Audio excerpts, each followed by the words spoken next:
आताची मोठी बातमी समोर येत आहे। बाळासाहेबांचं आधीच निधन, बॉडी ठेवून हाताचे ठसे घेतले। रामदास कदमांचा उद्धव ठाकरेंवर टोकाचा आरोप। उद्धव ठाकरे यांना शिवसेना प्रमुख बाळासाहेब ठाकरे यांचे नाव घेण्याचा हक्क नाही।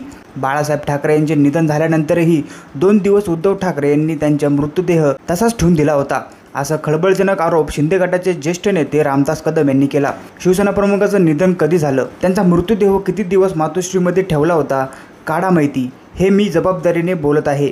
मी खूप मोठं विधान करतोय याची जाणीव मला आहे, पण त्यामुळे बाळासाहेब ठाकरे यांच्यावर उपचार करणाऱ्या डॉक्टरांना विचारा, असे रामदास कदम यांनी म्हटले।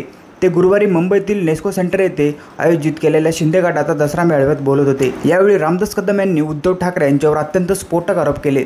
उद्धव ठाकरे यांनी बाळासाहेब ठाकरे यांचा मृतदेह 2 दिवस मातोश्रीवर का ठेवला होता? आतमध्ये तुमचं काय चाललं होतं?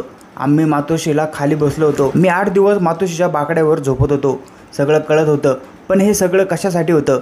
कुणीतरी सांगितलं बाळासाहेब ठाकरे यांचा मृत्यू झाल्यावर त्यांच्या हाताचे ठसे घेण्यात आले।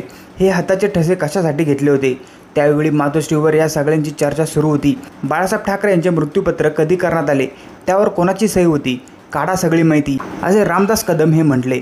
यावर तुमचे मत आम्हाला कमेंटमध्ये नक्की व्यक्त करा आणि अशाच नवीन बातम्या बघण्यासाठी आपल्या चॅनलला नक्की सबस्क्राईब करा।